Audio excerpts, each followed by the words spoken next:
All right, beautiful people, time for the day. Happy Wednesday. Happy Wednesday. It is June the 30th. It's the last day of the month, y'all. June the 30th, 2021.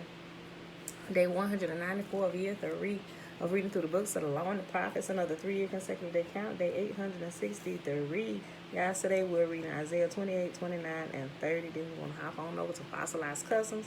Pick up where we left off at yesterday on page 196.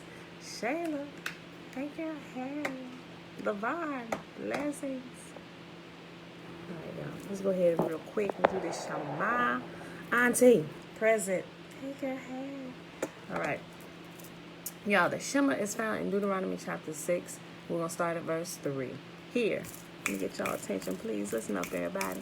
Hear, therefore, O Israel, and observe to do it, that it may be well with you, and that you may increase mightily, as Yahuwah, the Elohim of our fathers, has promised us, in the land that flows with milk and honey. Hear, O Israel, Yahuwah, our mighty one, he is one. And you shall love Yahuwah, your Elohim, with all your heart, and with all your soul, and with all your might. And these words which I command you this day shall be in your heart. And you shall teach them diligently unto your children. And you shall talk of them when you sit in your house, and when you walk by the way, and when you lie down, and when you rise up. And you shall bind them for a sign upon your hand, and they shall be as frontlets between your eyes. And you shall write them upon the posts of your house and on your gates. And Yahuwah commanded us to do all these statutes, to fear Yahuwah, our mighty one, for our good, always, that he might preserve us alive, as it is at this day. And it shall be our righteousness if we observe to do all these commandments before Yahuwah, our mighty one, as he has commanded us. Trina, hey, girl, hey. All right, y'all. So let's go ahead and get started. Isaiah chapter 28. Message about Samaria. What sorrow awaits the proud city of Samaria, the glorious crown of the drunks of Israel. It sits at the head of a fertile valley, but its glorious beauty will fade like a flower. It is the pride of a people brought down by wine. For Yahuwah will send a mighty army against it, like a mighty hailstorm and a torrential rain. They will burst upon it like a surging flood and smash it to the ground. The proud city of Samaria, the glorious crown of the drunks of Israel, will be trampled beneath its enemies' feet. It sits at the head of a fertile valley, but its glorious beauty will fade like a flower. Whoever sees it will snatch it up, as an early fig is quickly picked and eaten. Then at last, Yahuwah, the God of heaven's armies, will himself be Israel's glorious crown. He will be the pride and joy of the remnant of his people. He will give a longing for justice to their judges. He will give great courage to the warriors who stand at the gates. Now, however, Israel is led by drunks who reel with wine and stagger with alcohol. The priests and the prophets stagger with alcohol and lose themselves in wine. They reel when they see visions and stagger as they render decisions. Their tables are covered with vomit. Filth is everywhere. Who does the Lord think we are? They ask. Why does he speak to us like this? Are we little children just recently weaned? He tells us everything over and over, one line at a time, one line at a time. Here a little and there a little. I love this part. Look, it's like, why you gotta keep repeating it? Because apparently you ain't getting it the first time, Uncle JB. Look, listen, let me say it again, right? Don't it sound like I heard you the first time? Listen, this is what they're saying. What I know. You said it already like 47 times already. This is what Yahuwah's people be saying. Who does Yahuwah think we are? They ask. Why does he speak to us like this? Are we little children just recently weaned? He tells us everything over and over, one line at a time, one line at a time, here a little and there a little. So now Yahuwah will have to speak to his people through foreign oppressors who speak a strange language. Because apparently you didn't hear the first 48 times he said it. So now you're going to listen to somebody else say it over and over again. One line at a time, one line at a time. Here a little, there a little. Let's see if you get it this time. So now Yahuwah will have to speak to his people through foreign oppressors who speak a strange language. Yahuwah has told his people, here is a place of rest. Let the weary rest here. This is a place of quiet rest, but they wouldn't listen. So Yahuwah will spell out his message for them again, one line at a time, one line at a time. Here a little and there a little, so that they will stumble and fall. They will be injured, trapped, and captured. Therefore, listen to this message from Yahuwah, you scoffing rulers in Jerusalem. You boast, we have struck a bargain to cheat death and have made a deal to dodge the grave. The coming destruction can never touch us, for we have built a strong refuge made of lies and deception. Therefore, this is what the sovereign Lord Yahuwah says. Look, I am placing a foundation stone in Jerusalem, a firm and tested stone. It is a precious cornerstone that is safe to build on. Whoever believes needs never be shaken. I will test you with the measuring line of justice and the plumb line of righteousness. Since your refuge is made of lies, a hailstorm will knock it down. Since it is made of deception, a flood will sweep it away. I will cancel the bargain you made to cheat death, and I will overturn your deal to dodge the grave.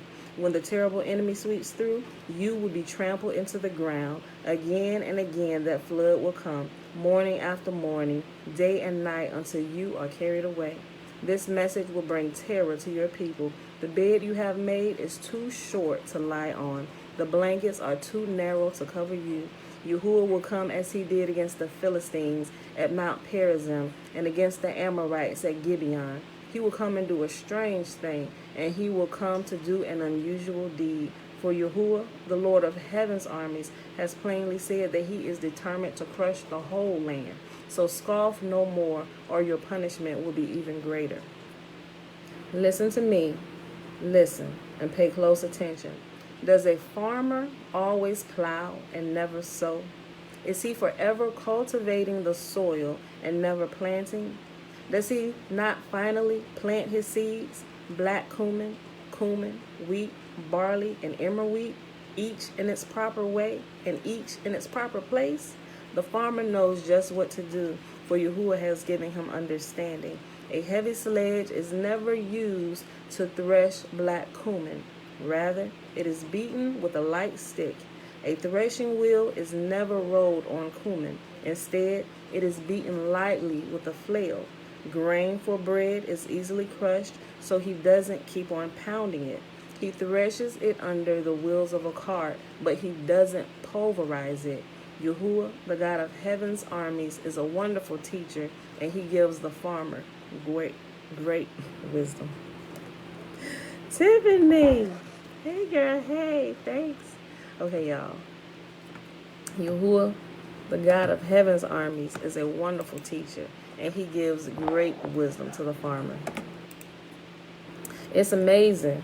Farmer, gardener, whatever you want to call it, when you are in the habit of cultivating something outside of yourself, whether it be children, thank God that the children don't just like die like our plants die sometimes, right? But if you want to get a green thumb, learning how to garden will actually teach you how to better garden your children, so to speak. It's amazing. But I just thank y'all that the plant community is a forgiving community, right? Even if we're a little retarded, we can learn if we don't give up, right? Hey, it's easy to just kind of start over. Even if when you kill a plant, you can just kind of bury it in the ground and let it regenerate itself, or put it in your compost and let it do what it does, and put it in the ground for more nutrients for the next batch of seeds hopefully you don't kill, right? Look, oh my gosh, hold on, my plant behind me. This right here, my elephant ears, y'all. Okay, so I'm like, Father, you giving us 6 kids. Look, I done killed so many plants this last year. Don't make no sense. Look, hold on. See this right here? This elephant ear was so beautiful. So beautiful, right? Now, it says that, and this is a California elephant ear, right? Mind you, California, it's sunny, right? nice and sunny. You see them outside, full sun. So I'm like, you know what, let me go ahead and put my babies outside a couple of days ago. Let them get some of this full sun instead of keeping them all cooped up inside this house here, right? Took it outside, sun shining bright. I'm seeing neighbors, they got elephant ears out. I'm like, yes, you know. So I put it out there, and mine get burnt by the sun. Like, how do elephant ears, a plant that requires full sun, how is it burnt by the sun, right? And it looks like the color in it has just kind of faded away, and it's like translucent. See this white spot? You can see you probably can't see it on the camera, but you can see my finger, my hand under this. It's become translucent. Now, I really haven't looked into it and why it did. I just figured it was burnt by the sun. And a few of my other ones that I put out there, after they were burnt, they just kind of like fried. I'm like, oh shoot, I left them out there too long. So I went ahead and pulled it back in, but I need to check and see how to revive this plant, right?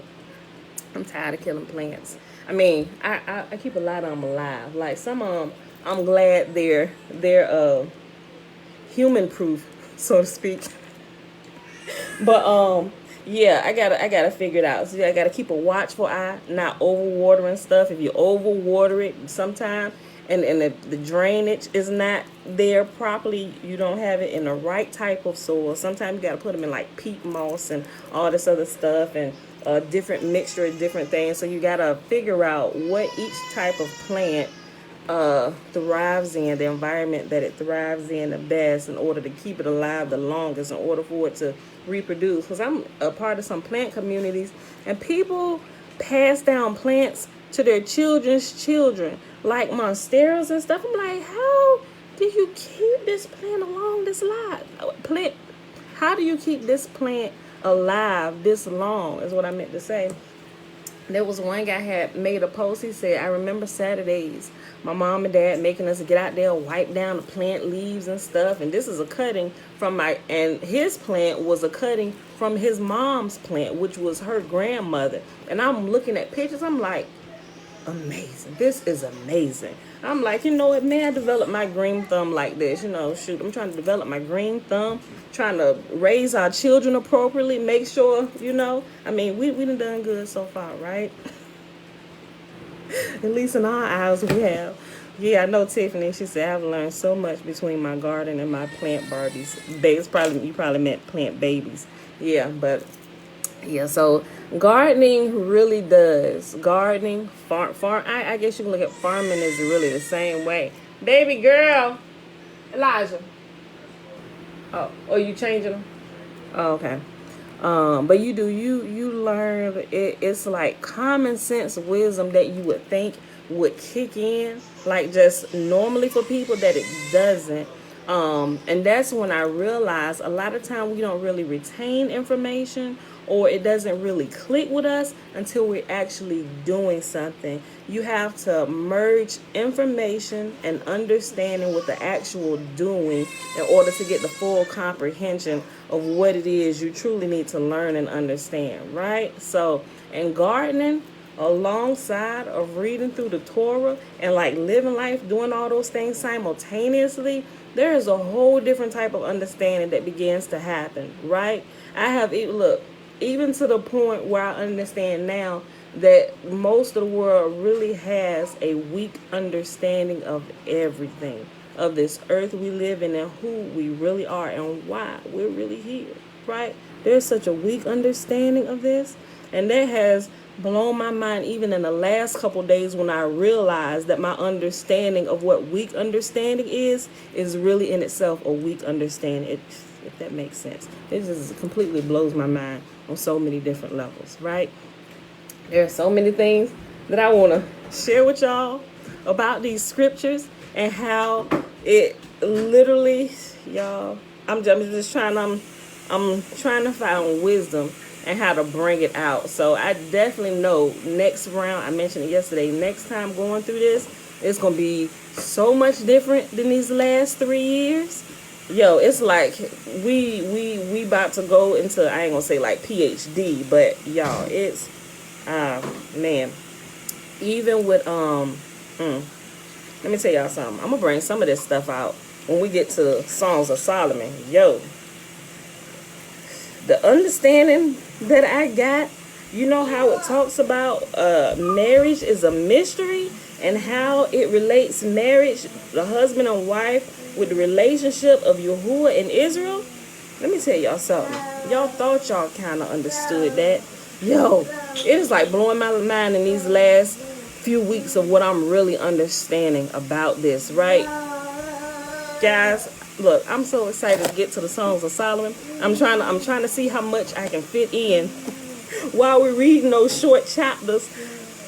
I don't think we may read any kind of companion reading while we're going through the Song of Solomon, just for the sheer fact of how I want to fit so much stuff in. But I'm just not quite sure. Some people is ready for some of this. Like, I may keep all my married people, right? They may be hanging on. And some of the ones that's single, they'll be hanging on simply because maybe they want to get married, or maybe they might be engaged, or maybe they're having issues. But when you can really see it, look, it's kind of like that principle that I just said, like actually gardening while you're reading through the scriptures, or even just while you're trying to live life. Even if you didn't have the scriptures, if while you were raising a family, you were cultivating a garden, just the wisdom you can get from actually putting the action together, it'll blow your mind and you'll grow on so many levels. Marriage is like the same way, right? When you actually let me see. Let me make sure I say this the right way. There are, granted, pretty much everybody has sex all over the place now, but it was designed, yeah, to reproduce, right? It was designed to reproduce, but it was also designed, the actual action of it, building up to the point where you actually reproduce, if you choose to reproduce at that point or whatever. But the actual cultivating, the actual foreplay and the building up and all this stuff and the wooing before you actually get to the act, it's meant to be it's like action being fused with an understanding of what you're doing. Like, you can sit here and you can teach somebody a principle, but it's like they sitting there and they looking like they got smoke coming out both of their ears because they have nothing to fuse it with. Like, they don't have anything that they can practice to make this principle just like be solidified in their mind, right? On a marriage level, if that's taught appropriately, especially when the wisdom of Yah begins to flow out of you on what it really is, you can even kind of see it. You can see it if you're a lover of nature and you look at nature, you can see it in nature as well. But it really does, it fuses together a principle, and even a lot of married couples, they don't even see it. They just kind of there for the feeling, boom, gone about their day. But they completely miss the mystery in the whole thing, right? So I'm gonna leave it at that. But I'm just saying, Yahuwah gives great wisdom to the farmer or to the gardener. And even you can take gardening and apply it to principles in marriage, where it will save a lot of marriages. It really would. It really would, if you understood, if you take the time, And in the beginning, it's frustrating because you're killing everything you touch, right? But if you keep going, you may learn the 10,728 ways how not to keep a plant alive. But after you done hit every wrong spot you can possibly hit, then you can't go anywhere but up, right? And all the information you done learn on how to destroy something, you steer clear of those things. Wait a minute, I'm only water this one time a week, right? We need to fertilize this every 2 months. The sun needs it like sun, but not too much, right? All of these things, if you don't get frustrated and just give out, and it's like, you know what, I ain't touching another garden, another plant, and just don't give up on it. If you keep moving, you will keep growing. And once you get past your learning curve, guys, it's just like, it's amazing as the growth begins. So it continues progressing. That's the best way I can say that, right? Levon, she said, we will be ready. Yo, I'm so ready. I'm sitting here thinking, I was like, can I keep all this in my head or should I take notes? I am going to be taking notes so I don't miss any points that I want to hit, but it might get a little spicy. Some days when it get to certain points when you realize what it's really talking about. Nikki, good day, good day. Joanne, shalom. Okay, y'all, so let's go back here. So we talked about all that from this last verse in chapter 28 of Isaiah, where Yahuwah gives great wisdom to the farmer. So let's go ahead and hop on over here to Isaiah 29.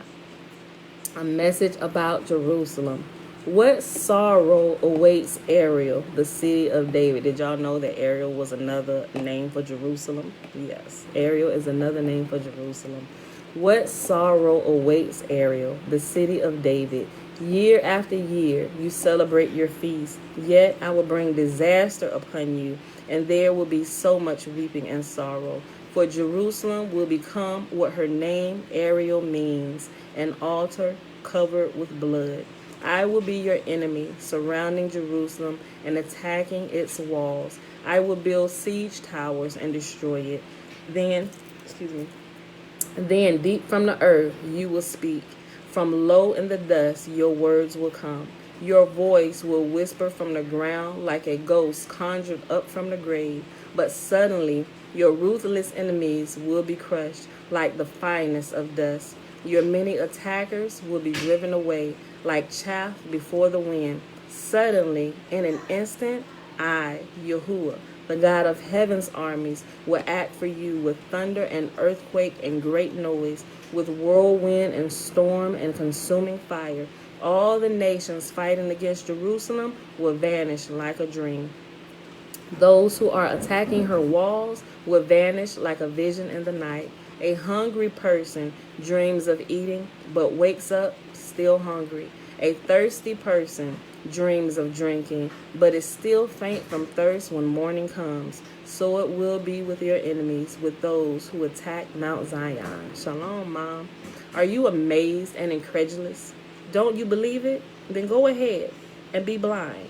You are stupid, but not from wine. You stagger, but not from liquor. For Yahuwah has poured out on you a spirit of deep sleep.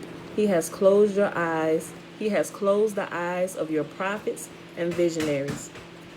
All the future events in this vision are like a sealed book to them. When will you give it to those? When you give it to those who can read, they will say, we can't read it because it is sealed. When you give it to those who cannot read, they will say, we don't know how to read. And so Yahuwah says, these people say they are mine. They honor me with their lips, but their hearts are far from me. And their worship of me is nothing but man-made rules learned by rote. Because of this, I will once again astound these hypocrites with amazing wonders. The wisdom of the wise will pass away, and the intelligence of the intelligent will disappear. What sorrow awaits those who try to hide their plans from Yahuwah, who do all their evil deeds in the dark. Yahuwah can't see us, they say. He doesn't know what's going on. How foolish can you be? He is the potter, and he is certainly greater than you, the clay. Should the created thing say to the one who made it, he didn't make me? Does a jar ever say, the potter who made me is stupid? Soon, and it will not be very long, the forest of Lebanon will become a fertile field, and the fertile field will yield bountiful crops. In that day, the deaf will hear words read from a book, and the blind will see through the gloom and darkness. The humble will be filled with fresh joy from Yahuwah. The poor will rejoice in the Holy One of Israel. The scoffer will be gone. The arrogant will disappear. And those who plot evil will be killed. Those who convict the innocent by their false testimony will disappear. A similar fate awaits those who use trickery to pervert justice and who tells lies to destroy the innocent. This is why Yahuwah, who redeemed Abraham, says to the people of Israel, my people will no longer be ashamed or turn pale with fear. For when they see their many children and all the blessings I have given them, they will recognize the holiness of the Holy One of Jacob. They will stand in awe of the God of Israel. Then the wayward will gain understanding, and the complainers will accept instruction. All right, y'all, last chapter for today, Isaiah chapter 30. Peaceful greetings, Uncle Nathaniel. Judah's worthless treaty with Egypt. What sorrow awaits my rebellious children, says Yahuwah. You make plans that are contrary to mine. You make alliances not directed by my spirit, thus piling up your sins. For without consulting me, you have gone down to Egypt for help. You have put your trust in Pharaoh's protection. You have tried to hide in his shade, but by trusting Pharaoh, you will be humiliated, and by depending on him, you will be disgraced. For though his power extends to Zone, and his officials have arrived in Hanes, all who trust in him will be ashamed. He will not help you. Instead, he will disgrace you. This message came to me concerning the animals in the Negev. The caravan moves slowly across the terrible desert to Egypt. Donkeys weighed down with riches, and camels loaded with treasure, all to pay for Egypt's protection. They travel through the wilderness, a place of lioness and lions, a place where vipers and poisonous snakes live. All this, and Egypt will give you nothing in return. Egypt's promises are worthless. Therefore, I call her Rahab, the harmless dragon. A warning for rebellious Judah. Now go and write down these words. Write them in a book. They will stand until the end of time as a witness that these people are stubborn rebels who refuse to pay attention to Yahuwah's instructions. They tell the seers, stop seeing visions. They tell the prophets, don't tell us what is right. Tell us nice things. Tell us lies. Forget all this gloom. Get off your narrow path. Stop telling us about your Holy One of Israel. This is the reply of the Holy One of Israel. Because you despise what I tell you and trust instead in oppression and lies, calamity will come upon you suddenly, like a bulging wall that bursts and falls. In an instant it will collapse and come crashing down. You will be smashed like a piece of pottery, shattered so completely that there won't be a piece big enough to carry coals from a fireplace or a little water from the well. This is what the sovereign Lord, the Holy One of Israel, says. Only in returning to me and resting in me will you be saved. In quietness and confidence is your strength, but you would have none of it. You said, no, we will get our help from Egypt. They will give us swift horses for riding into battle. But the only swiftness you are going to see is the swiftness of your enemies chasing you. One of them will chase 1,000 of you. 5 of them will make all of you flee. You will be left like a lonely flagpole on a hill or a tattered banner on a distant mountaintop. Blessings for Yahuwah's people. So Yahuwah must wait for you to come to him so he can show you his love and compassion. For Yahuwah is a faithful God. Blessed are those who wait for his help. O people of Zion who live in Jerusalem, you will weep no more. He will be gracious if you ask for help. He will surely respond to the sound of your cries. Though Yahuwah gave you adversity for food and suffering for drink, he will still be with you to teach you. You will see your teacher with your own eyes. Your own ears will hear him. Right behind him, you will hear a voice say, this is the way you should go, whether to the right or to the left. Then you will destroy all your silver idols and your precious gold images. You will throw them out like filthy rags, saying to them, good riddance. Then Yahuwah will bless you with rain at planting time. There will be wonderful harvests and plenty of pasture land for your flock.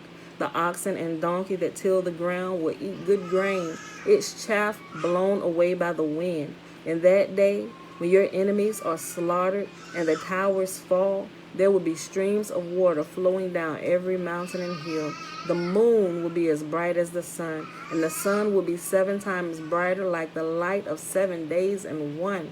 So it will be when Yahuwah begins to heal his people and cure the wounds he gave them. It's like, you know how people go through a depression and everything seems dark. And it's like There is, it kind of goes from worse to worse. But he said when they begin to wake up and they return to Yahuwah, it's like even the moon to them is going to seem 7 times brighter than the sun, right? Tiffany, wasn't it? She said the last chapter was a sermon all by itself. Yes, and amen. Look, let me read this again. Let me read this again. Let me go back up. The blessings for Yahuwah's people. Going back to verse 18. Listen to this. So Yahuwah must wait for you to come to him, so he can show you his love and compassion. For Yahuwah is a faithful God, and blessed are those who wait for his help. O people of Zion who live in Jerusalem, you will weep no more. He will be gracious if you ask for help. He will surely respond to the sound of your cries. Though Yahuwah gave you adversity for food and suffering for drink, he will still be with you to teach you. You will see your teacher with your own eyes. Your own ears will hear him. Right behind you, you will hear a voice say, "This is the way you should go," whether to the right or to the left. Then you will destroy all your silver idols and your precious gold images. You will throw them out like filthy rags, saying to them, "Good riddance." Then Yahuwah will bless you with rain at planting time. There will be wonderful harvest and plenty of pasture land for your livestock. The oxen and the donkeys that till the ground will eat good grain, its chaff blown away by the wind. In that day, when your enemies are slaughtered and the towers fall, there will be streams of water flowing down every mountain and hill. The moon will be as bright as the sun, and the sun will be 7 times brighter, like the light of 7 days in one. So it will be when Yahuwah begins to heal his people and cure the wounds he gave them. Look, Yahuwah is coming from far away with burning. Look, Yahuwah is coming from far away, burning with anger, surrounded by thick rising smoke. His lips are filled with fury. His words consume like fire. His hot breath pours out like a flood up to the neck of his enemies. He will sift out the proud nations for destruction. He will bridle them and lead them away to ruin. But the people of Yahuwah will sing a song for joy, like the songs at the holy festivals. You will be filled with joy, as when a flutist leads a group of pilgrims to Jerusalem, the mountain of Yahuwah, to the rock of Israel. And Yahuwah will make his majestic voice heard. He will display the strength of his mighty arm. It will descend with devouring flames, with cloud bursts, thunderstorms, and huge hailstones. At Yahuwah's command, the Assyrians will be shattered. He will strike them down with his royal scepter. And as Yahuwah strikes them with his rod of punishment, his people will celebrate with tambourines and harps. Lifting his mighty arm, he will fight the Assyrians. Topheth, the place of burning, has long been ready for the Assyrian king. A pyre is piled high with wood. The breath of Yahuwah, like fire from a volcano, will set it ablaze. That, my beautiful people, is Isaiah chapter 30. Okay, so let's go ahead on over here and pick up where we left off at in Fossilized Customs on page 196. And yesterday we stopped with the whole story I was sharing with y'all from this lady who had tapped into the spiritual realm, opened her third eye, probably in an unauthorized way, right? And she couldn't cut it off. Thankfully, Yahuwah cut it off for her till she was ready. Now she got to grow appropriately before she can tap into that, or you ain't gonna know what to do, right? And I'll start right there with all-seeing eye and eye in the sky on page 196. The symbolism used on a U.S. dollar bill is over 4,000 years old. The eye is seen in the meditation room at the United Nations. The new meanings we read into these symbols represent revisionism. Those initiated in the occult understand the secret interpretation of the pyramid and eye point back to Nimrod of Babylon. The glowing, and remember, we said this a lot, occult simply means hidden. And I know sometimes coming from a church where we hear occult, and it's like, oh my gosh, Satan worshipers. Yeah, sometimes. But occult simply means hidden. So when you hear this is occultic information, they're really saying this is hidden information, or information that hasn't been made known to the masses, but has been made known to certain groups of people who actually use it. And there are real live living principles at work, right? And there's nothing scary about it at all, right? You just got them putting boogeymans on this information where we think, oh no, that's Satan's Bible. Don't even look over there because it's going to take you straight to hell. At least that's what I used to think, right? Look, Dana said church is an occult. I agree with that. I agree with that. Look, it is. And all of the information that they pushing out and use in different stories really has a bunch of hidden symbolism, Dana. Like that church truly is an occult. The church is an occult calling other places that give you truth occultic, right? It's crazy. It's all a bunch of oxymorons. The glowing eye is indeed a symbol of deity, but a gross pagan one. The all-seeing eye is the same as the Egyptian symbol of Horus, which was called the eye in the sky, referring to the sun. Nimrod again. Nimrod was the first king on earth, establishing Babylon and Nineveh. He was a tower builder, and most believe his secular title was Sargon I, where Sargon means supreme ruler. Nimrod, the name, means tyrant, equivalent to our idea of a dictator. The word deity means to shine, and is related to our words day, divine, and diva. Nimrod established human sacrifice, immolating children through purifying fire, the meaning of the name Tammuz. All right, the next section is called Jesuit Illuminati. Also a culture. Yeah, it is a culture. Occult culture. Yeah, I would say that. The Masons were originally stone masons. During the late Middle Ages, they organized into guilds, the prototypes of today's unions.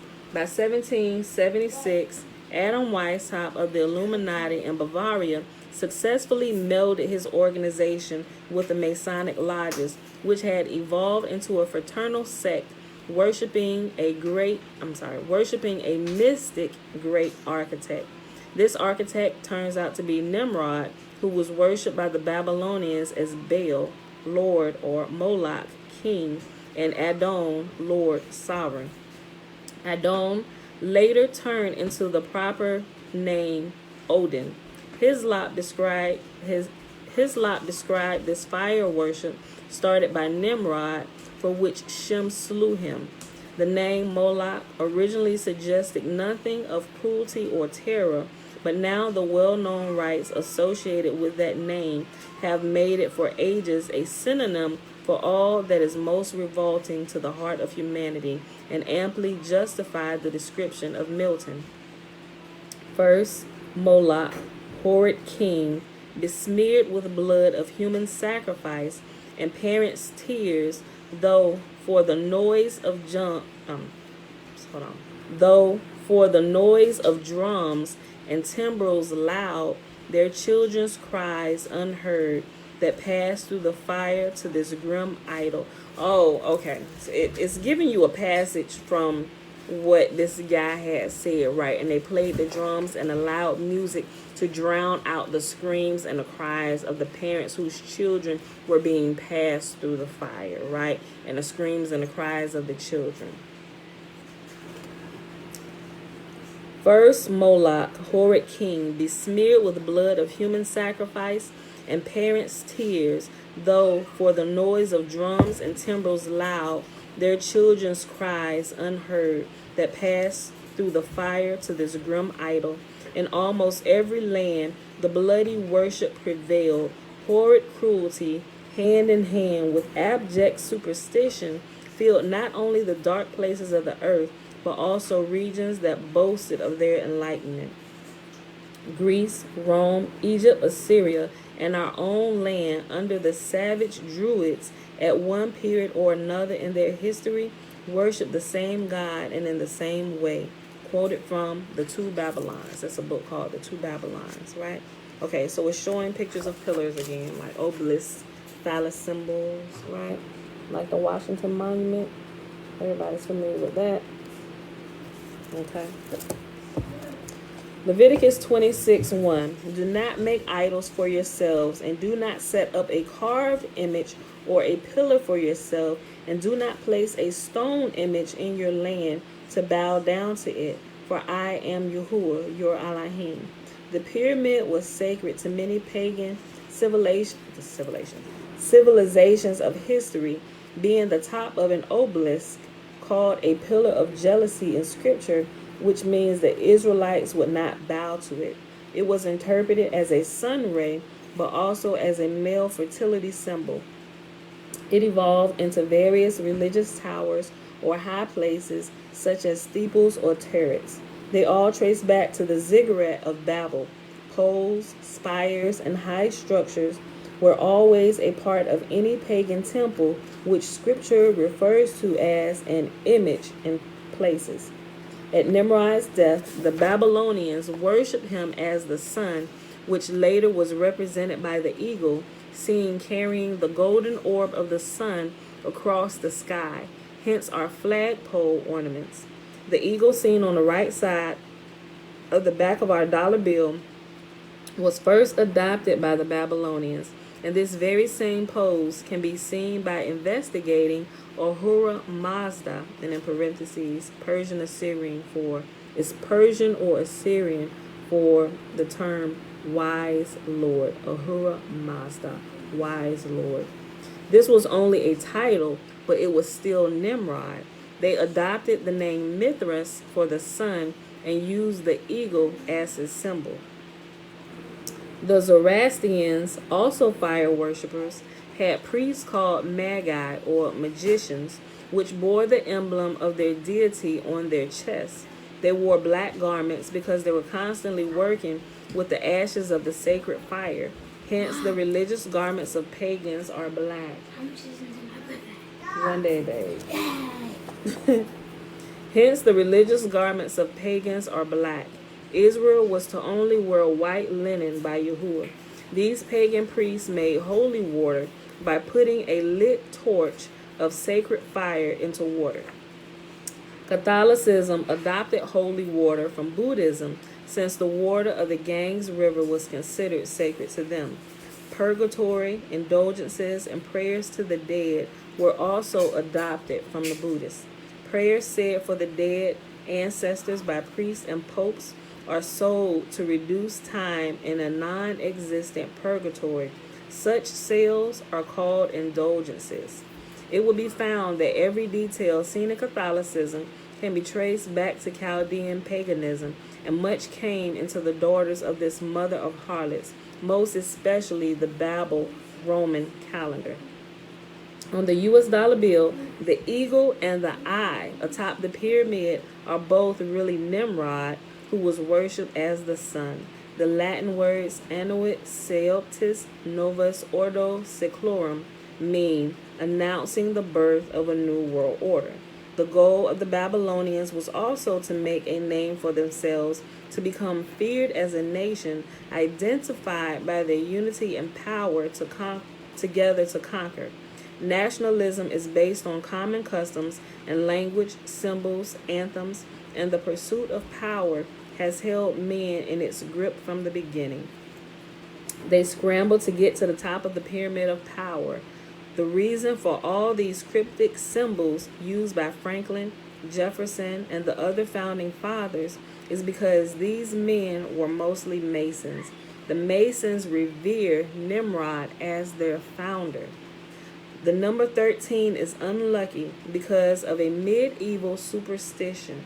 The Catholics had interpreted that the Last Supper, and in parentheses it has a Passover Seder, was on an evening just before Friday, and there were 13 men at this Seder. Actually, the preparation day for the Sabbath was not for the weekly Sabbath, but rather the preparation day for the annual Sabbath of the first matzah called unleavened bread. 6 of the 7 annual Sabbaths may fall on any day of the week, and Thus, the 3 days and 3 nights work out as long as one doesn't try to interpret it the Catholic way, Friday to Sunday. The seventh day Sabbath, now called Saturday, and they put satyr, the proper spelling for it, Satyr, satyr day, but they changed the spelling in English to Saturday, so. The seventh day Sabbath, now called Saturday, is a commemoration of creation. See Hebrews chapter 4. Yahusha's resurrection was the fulfillment of the first fruits offering, which is why he would not allow Miriam to touch him when she saw him. He is the wave sheaf offering. See Leviticus 23. His resurrection fulfilled what the waving of the sheaf pointed to. Now, I ain't gonna harp on this, but I'm doing my crossing out, right? But we know what the resurrection of the first was, and I guess how he uses that. If you understand what's really going on, it wouldn't really be a big deal. But because a lot of people not realizing it, it could be kind of misleading. The theory is right if you understand who Yahuwah's son is, and of course he's referring to Yahusha as the son, but Yahuwah says Israel is his son, right? Israel is his firstborn son. And when we arise from the dead, that represents what the first fruit offering is, those of us who are awakening, right? From the deep slumber we've been in for many, many generations, right? Okay. We've investigated why Sunday, the day of the sun, to the sun, fire worshippers, became the Christian Sabbath in the year 321 CE. Today, the sect of the Nazarene Restoration Movement has begun across the planet, restoring all things. The original branches of the faith are reconnected to their root. The Inquisition murdered all of us they could find over the ages, but now we're on the internet. Nimrod, the lawless one, is the antithesis of the Mashiach. Without the name or the number of the name of the beast, no man can buy or sell. So, I think it was yesterday we read that, where it gave a different interpretation of what that means, right? As it was talking about the dollar, I think it was yesterday, it could have been the day before yesterday, where it was saying how the dollar bill had the name and the mark of the beast on it, and you literally can't purchase anything without this medium of trade, right? This medium of currency. Even with credit cards, right? It's still linked into that system, although it's not the paper fiat currency. It's still the same thing, and no man can buy or purchase anything unless you bartering with somebody. Then okay, but that's what it's talking about. Without the name or the number of the name of the beast, no man can buy or sell. The real power given to this beast comes from a fallen cherub called Ha-Satan, also known by the Latin word Lucifer, meaning light bearer. He is nameless, yet goes by many names, whose image and inscription is on our currency of exchange. Well, in God we trust takes on a strange meaning when you look up the origin of the word God. And with the next section, who is God? God, G-O-D, common Teutonic word for personal object of religious worship, formerly applicable to superhuman beings of heathen myth. On conversion of Teutonic races to Christianity, term was applied to supreme being. And you can find that in the Encyclopedia Americana, 1945 version. This points to a creature who is deceiving the whole world and has successfully hoodwinked the nations to conform to a pattern he instituted long ago in Babylon under Nimrod. Alexander Hislop put into words over 100 years ago that the papacy was disguised as Nimrod worship. I'm sorry. Let me read that again. I added a word. Alexander Hislop put it into words over 100 years ago that the papacy was disguised Nimrod worship. Okay. So the whole Vatican, all the Pope, all that stuff, that's that's Nimrod worship, but it's been disguised, right? So that the papacy was disguised Nimrod worship. His book, The Two Babylons, you can order from us at www.torazone.net. I'm sure you can get it from Amazon too, because I looked it up. The renewed covenant promised at Jeremiah 31 has nothing to do with sacraments or dispensational grace, but rather is the spirit of the living Yahuwah writing his commandments on our hearts. Instead of beginning by debating whether or not we must obey a given commandment, we must first ask why we are separated from our Creator. The answer is our sin separates us from him. We can only define what sin is by knowing the commandments. Sin, our criminal acts against the commandments which teach love, is defined as the transgression of the commandments. Without the commandments to identify sin, there would be no sin. Having established the basic fact that the commandments define sin and that our ignoring these same teachings separate us from our Maker and continue to do so, the next step is to accept the fact that we are, in fact, all sinners. We must be convicted of our sinfulness. Instead of just believing that all we must do is accept Yahushua's death as our justification for all past and future transgressions, we must repent or turn away from sin. We cannot obey in our mind of the flesh, but we need help. And this is how the renewed covenant brings us into its most powerful promise, Yahuwah in us. Yahuwah literally comes into us and enables us to love his Torah and saves us from sin. We can repent of the paganism, the popery, the Babylonian fire worship, customs of Nimrod, but without repenting of all the things the commandments call sin, we will not receive the spirit of Yahuwah. Acts 5:32. Like I've always told my sons, you've got to really want it. This applies to achieving something they want to accomplish, from getting a higher grade to playing a sport and scoring. Paul spoke of it using the example of a race, by running in such a way as so to win. Without a goal and proper motivation, a person would just sit back and be an observer. Time is long past for that. It's now time for the harvest workers to appear. Arise, shine, for your light has come.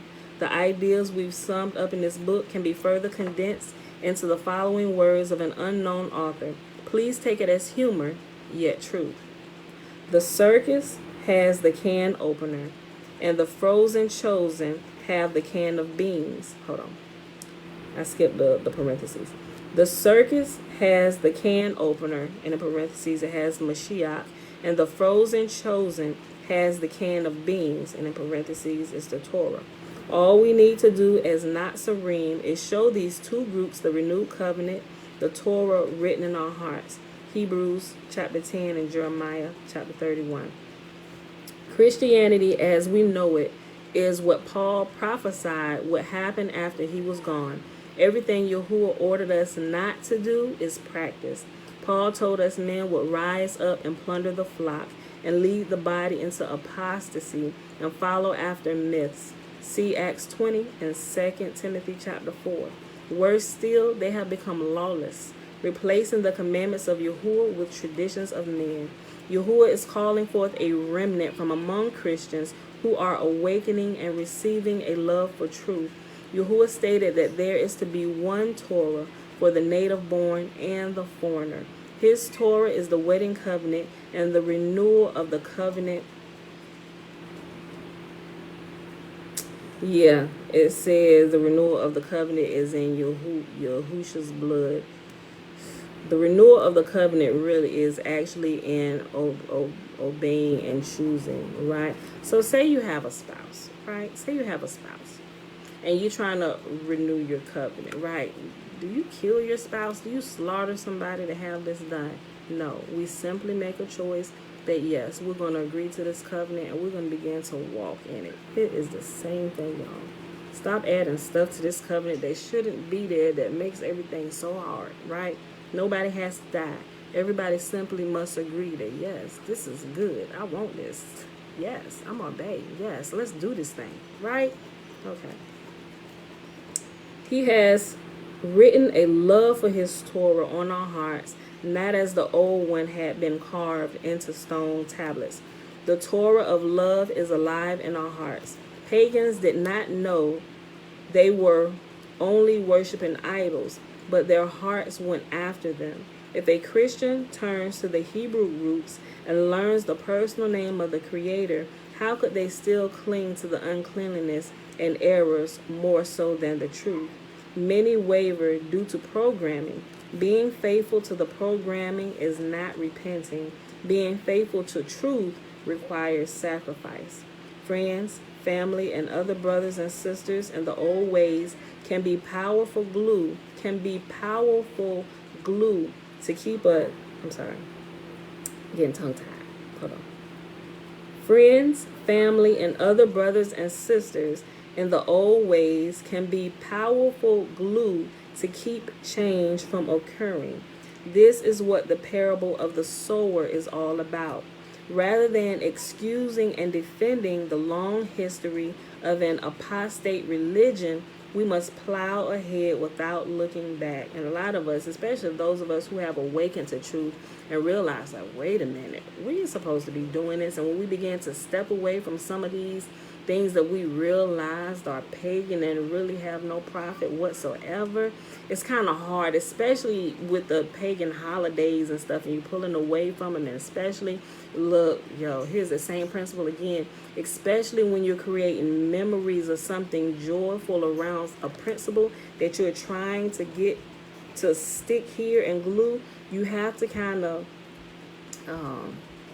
that little, I guess it's like a little ditty or whatever you want to call it. A little bit of, I forget what it's on. A little bit of sugar. I think it comes from Mary Poppins, if anybody knows this. A little bit of sugar will help the medicine go down, right? It's like that same principle. Like sometimes instruction is like good medicine for the soul. But sometimes, especially when you're a little immature and when you're a child and you can't necessarily recognize the benefits of this medicine, which may look and taste horrible to you as a child because you're immature and you still can't see. A spoonful of sugar. Thank you, y'all. Thank you. I love y'all. A spoonful of sugar to help the medicine go down. But until they're old enough to see, sometimes you got to sweeten it up for babies, right? I remember when I was young, I use my own personal. My mama here, she can testify to this. Okay, so I realized, like, I've always had like chronic headaches, like not anymore since I've gone plant-based. That's one thing I can say about healing the body, right? And you giving it the things that it needs to thrive. And I realized for a while I didn't know why I was getting migraine headaches, but I realized a couple years ago, and that's something that I had completely forgotten about when I was a little child. I was outside playing on, it was a couple things. There was a couple things that happened where I hit my head a couple times. But one time specifically, me and my sister Leisha, we were playing, them beach balls? They're kind of like bouncy. We had one of them, right? And we were in our living room. We were living out Park Terrace, Sewell's Point, I believe it was. Yeah, I'm looking at I think that's Point Terrace we was living. We were younger. I had to been maybe 6, 7, I don't know, around that age. But me and Leisha were playing kickball in the house with this bouncy. It wasn't like a beach ball with air, but it was like one of the ones like you can bounce. Boom, boom. It's like rubber, right? We were playing kickball in the living room. And what I was doing, I was going to, like, how you go to a ball rolling, so you go to stop it with your feet, like with one of your feet. But a couple times, instead of just using one of my feet, I decided to jump up and stop it with both of my feet. Right, child? Being dumb, And I remember my mom and daddy saying, you better stop that, Pam, you might fall. And I'm like, oh, yeah, we playing kids, whatever, you ain't listening. Right? But what they said happened. I realize it now. When I jumped up to stop it this next time, I actually fell back and I hit my head on the floor, right? And it hurt extremely bad. There was another time I was outside and I was playing on the monkey bars and I fell and I hit my head on the ground, right? So I had like 2 head traumas, right? Thank y'all that I ain't, I ain't crazy and none. I have any like deeper medical issues that are not solved this day. But I realized who had showed me, I'm like, why do I keep getting these migraines? When I got into the military, they kind of got worse because I worked in the fuels division. So the JP5 or the jet fuel would make it worse. So I was always in medical getting Motrin, the 800 milligrams. I'm popping them jokers like they candy because of these migraines. And my migraines will get bad. And if anybody have ever experienced migraines, sometimes they can be really debilitating, right? The light hurts your eyes. I got nauseous. Like a couple times I actually threw up. It's like the noise is too loud, so at that time, we didn't have as many kids as we did. I think it was just like Elijah and Jeremiah. And even with Joshua, because it was with Joshua when in like 2010, where I actually really began to really kind of take more. Thank you, babe. Take more responsibility for my own health, right?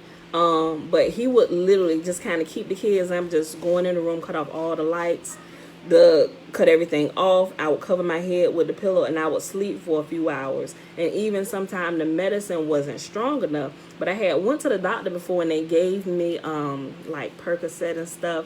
But I didn't like the way it made me feel loopy. And I'm like, I can't take this stuff because it literally like put me out of my mind. I literally felt like a zombie. That and morphine is strong, right?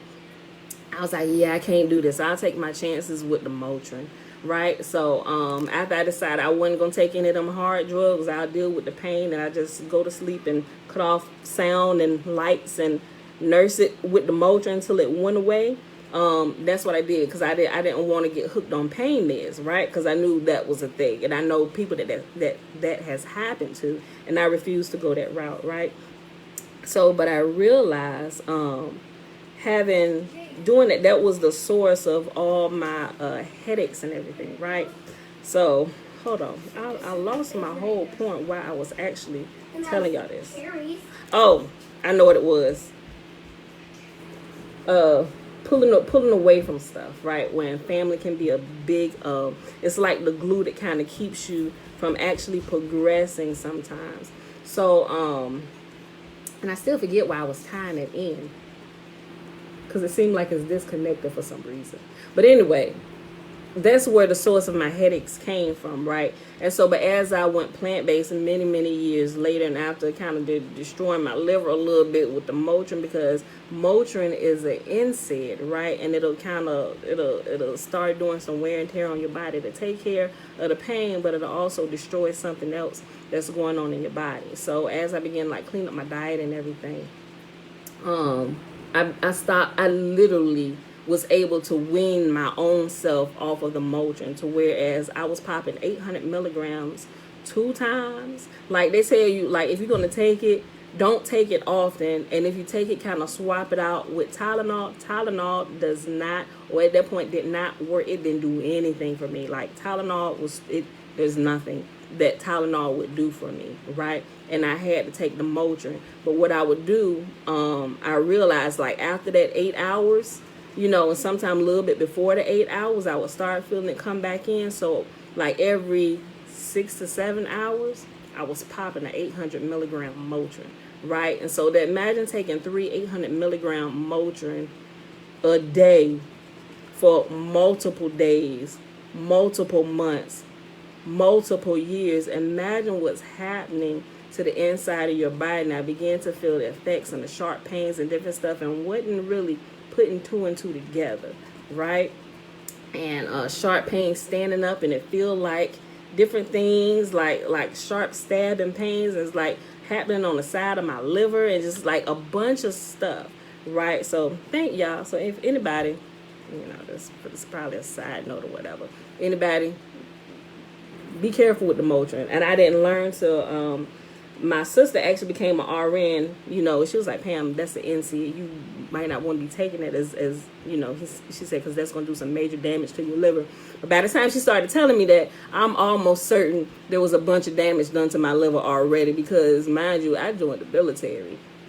I was having headaches. Oh, I realize why I was saying this now. But I'm glad I kind of backtrack a little bit so I realize what it was. It's the whole spoonful of sugar, right?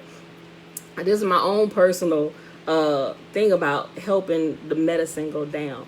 So, but I'm glad she did, because I started really thinking about it. When you become aware, now you have information. Now you got to make a choice. You got to do something, right? It's the same thing with Torah. Okay, so back to the spoonful of sugar, help the medicine go down. So after that had happened, after I jumped over, nigga said we call 800 milligram Motrin vitamin M in the Army. Yo, every day there was very few days that I didn't have Motrin in my system, right?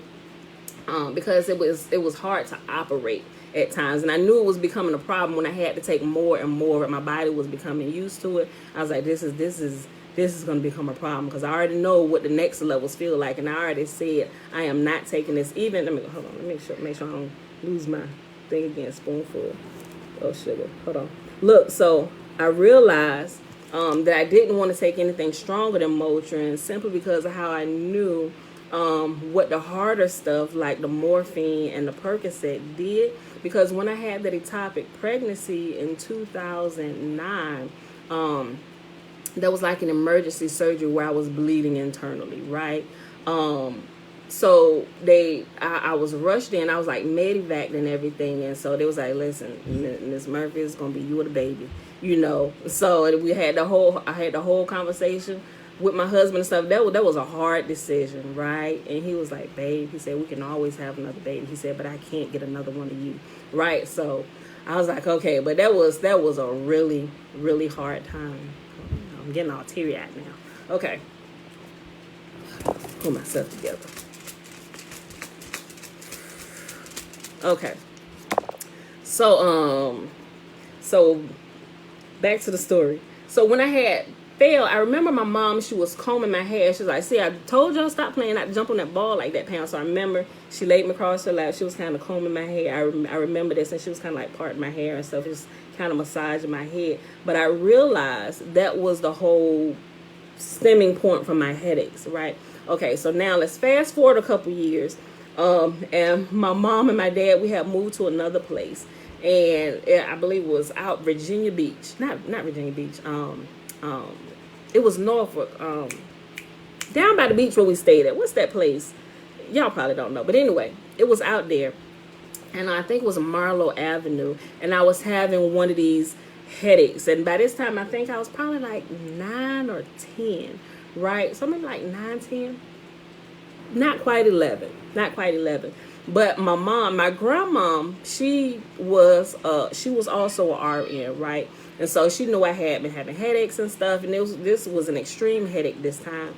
And I had this thing for swallowing pills. I didn't want to swallow it. So my mom and dad, my headache was horrible, and I'm crying and stuff. And so they trying to get me to swallow the pill, and I darn near gagged on the pill. And this is helped back to the whole theory of spoonful of sugar help the medicine go down, right?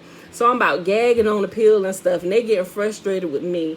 I'm crying, my head hurting. By me crying, it's making my head hurt more. So finally, my dad said, "How about, no." They was trying to get me to take it with different things and say, "You just put a whole bunch of water in your mouth and take it, and it'll go down." That wasn't working because it was still getting stuck on the back of my tongue. So he was like, "Well, try it with milk." And, you know, I like milk with cereal, but it still wasn't working. So they called my grandma.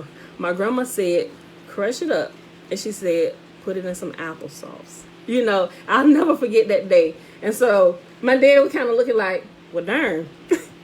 They was fighting with me. It seemed like 2 hours to me. I'm in there sweating and stuff, head hurting, ready to go to sleep. They pissed with me because I'm hollering and won't take the mind. You, I'm like 8 or 9 years old. And so finally, and I still remember hearing my grandma voice on the phone. She's like, hey, Pam, shut it up. Anybody know my grandma, when she gets sick and tired of your junk, she called it pulling rank, right? And she hollered at me over the phone and stuff. "Girl, shut up and just take it." And so I watched my daddy crush it up, but me watching him crush it up. Still like, no, it's in there. I still might choke. But they probably should have did it and it's like, okay, Pam, look, maybe you just need to eat a little bit of applesauce, right? Just eat a little bit of applesauce. They could have did something like that where I didn't see the medicine being crushed up and being mixed into the applesauce, where they could have just gave it to me and would have been that. Like, okay, just, you know what?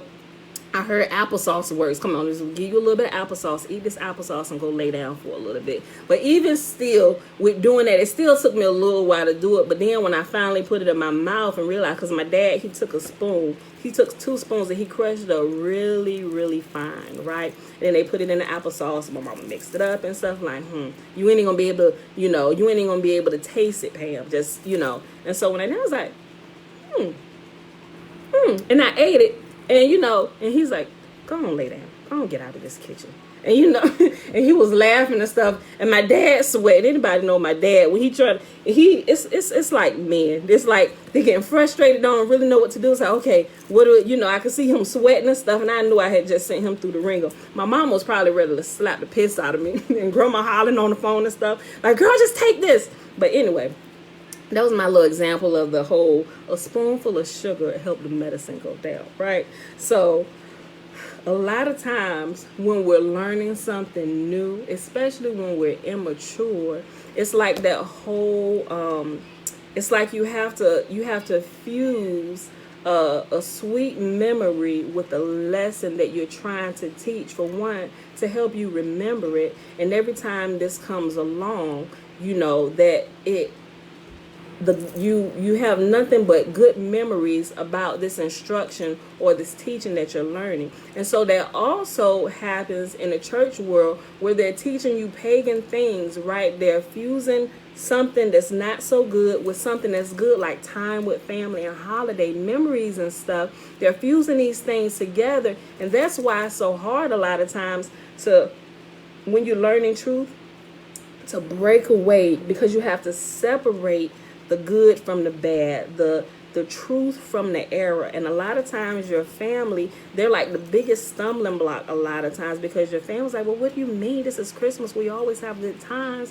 Like, yes, we do. It's the good times that I love. Like, I'm a family person. It's like, I love the good time. I love family getting together. I was like, but getting together on this premises and we still intertwining this, it's like, I can't fuse the two anymore, right? And that brings a lot of hardship and friction between families because of that, because those that don't quite see it yet, it's like, well, you becoming like a bummer on everything. Don't even invite them no more, right? You're trying to wade through these waters and use wisdom, and you see what I'm saying? So that's why a lot of times some people, like when they hear truth, and just like he was talking about, like the parable of the seed and the sower, like some of them, they hear truth and it springs up for a moment or whatever, but it doesn't grow roots. It doesn't grow deep into the ground, because some of these things that pulls you back, the cares of this world and the cares of this life, or you get the information and the bird comes by and eats up the seed, and because you're not steady growing and strengthening yourself in truth, and you're not making decisions to walk on the side of truth. Is like you kind of stay in limbo, right? It's like, well, if I don't make a decision, maybe I'll just kind of be neutral here. And you absolutely cannot be neutral when it comes to truth. You have to choose a side. There is no in between. There is no gray area. Like, it is white or there's black. I mean, there is a gray area. There's a shaded area, but there's a lot of people are lost in the gray area. And most of the world is in that gray area, right? Because they have chosen not to make a decision. They can't see truth from error. They don't know whether to go right or whether to go left, right? They don't know what's good and what's bad, because it all has been fused together. It's a big melting mesh pot, and it's bad, and you know it's bad, but it feels so good, right? And it's like you can't separate the two, right? So let's go back here. Look.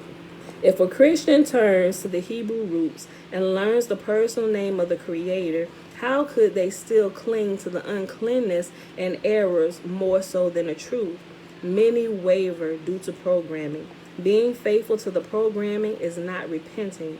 Being faithful to the truth requires sacrifice, right? It does. Sometimes it's going to require sacrifice to pull away from family just for a period of time, until you can get it together, until you can stand strong enough to where you won't be pulled back into a bunch of garbage, right? friends, family, and other brothers and sisters in the old ways, of those who are still caught in the gray area, who are still caught in paganism. Friends, family, and other brothers and sisters in the old ways can be powerful glue to keep change from occurring, right? And you pull it back into their mess, back into their garbage, back into their ways of life, and change never fully happens in you. You don't grow roots that are sustaining you where you can live life on your own, right? You never get to the point where your seed breaks and cracks under the pressure, because you abort the mission at the first sign of pain and pressure, right? You abort the mission, you cast out the seed altogether, right? But you need the pressure to crack the seed to grow, right? That's why you put it under the ground, right? Those type of things, it happens in the dark. It needs to happen there, because that process can get quite ugly, really. Because what's underground? Worms, and it's all this fertilization. It stinks. But it has to happen. It's a part of growth. But that, a lot of times, Yahuwah covers us in those moments, right? And sometimes we have to go back. We may seem like we're being set back, and we have to go somewhere and hide until this process takes place. But as you get through the whole pressurization process of being cracked and broken underground, where that new life can flow through, then next thing you know, when you see I get so excited when I see the seeds that I planted. They poke their head up through the ground. They kind of look bent a little bit when they come up, and it's like they can't come up straight. They actually come up bent, and it's like, if you're looking at a human person, it's like a human person bent and kind of using their back where they got the most strength to push up through the ground. And as they push up and break through the dirt, the sun is shining, and we made it from the dark place, right? Now the sun is shining. You have a little more strength. The sun is giving you strength. But now you go through another process like photosynthesis in the sun, and now you have to break through other levels just to make it from the seedling to the mature state, to where you're a plant, you begin to bear fruit. And sometimes it's a short process for some, sometimes it's a longer process for others. It depends on what type of plant it is and what you're cultivating, right? So different types of plants, and people too. People are different types of plants. There are different things that people need to be cultivated in. And if you guys would really see what this earth is, and that we truly are plants as well, you would see that a lot of these different circumstances and some of these god-awful situations that certain people are in, that you may find yourself in, they are put there because of the type of plant they were created to be. And this is the type of trauma, and this is the type of pressure that they need in order to crack that seed that has been that they have been given, in order to bring the life that we need into this world. And if people could see it like that, your outlook on life would just change in so many ways, right? So even when I look at people going through hard times, it's like I have a new outlook and a whole new respect for situations and some of the horrible conditions or things that we would deem to be and consider horrible, right? Or whatever religion or pagan, disgusting thing you may find yourself in. I completely look at it in a whole different light now, right?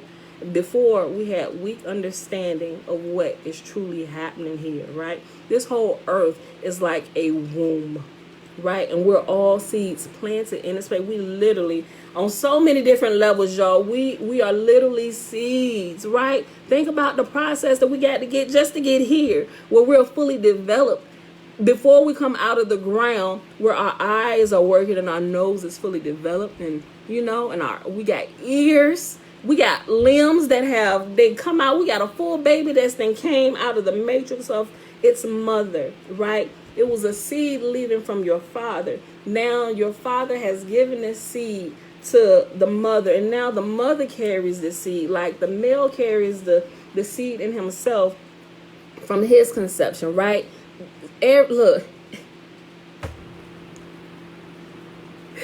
Everything carries its own seed within itself. What you're going to reproduce, you come into this world bearing and carrying the seed to reproduce what it is. Think about fruits, guys, vegetables. The seeds, this one seed will produce a multiple harvest of multiple fruits that carry within itself multiple seeds that you can replant from one tomato plant. One tomato plant. There's one tomato plant. If you cultivate it and keep it on track, that one tomato plant can feed your family for generations if you know how to harvest the fruits and harvest the seeds from the fruit that you get, right? So even in the fruits, there are multiple seeds that can be replanted and give you many more tomato trees and plants and stuff. It's a never-ending process, right? We too are those plants, right? Just like that. We got learning things that we can manipulate to teach us these principles. These principles, if you, like I said, if you don't have a garden, y'all need to get a garden. If you ain't got a yard for a garden, go get you a pot and some dirt and start it in your house and just watch the principle. You will learn so much. I have learned so much just from growing a garden that it friggin' blows my mind, right? My learning and understanding even of the scriptures and the stories that come to light simply by having something to manipulate with your hands, to actually see it grow. Like even in school with children, you can't just teach little children, right? You can't just talk to them. You have to give them manipulatives. When you're teaching them math, okay, you got to get blocks and stuff. They have to do something. They have to see what's going on in order for the principle to register and stick and to be able to operate in it, right? Yo, it's crazy. I can teach on that all day long, right? Y'all, get a garden. Let me finish this. Look, and we're going to end with the end of this little paragraph right here. Look, let me just read this again.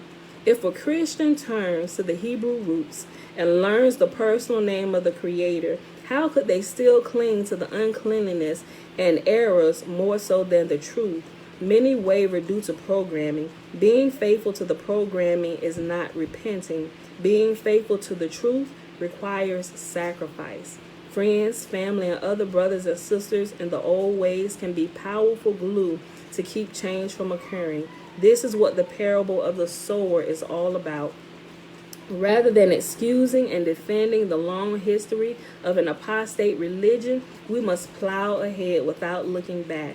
It would be far more comfortable to remain within the structure of Christmas, Easter, Sunday, Halloween, and sacraments, but we must decide whom we will serve, witchcraft and Satan or the Creator, Yahuwah. That's why Satan is called a deceiver. He has people thinking they are serving Yahuwah, but they are really obeying him. Look at what Yahuwah says he likes. Then turning away and following the pagan format is truly a strange way of showing it. Satan is masquerading.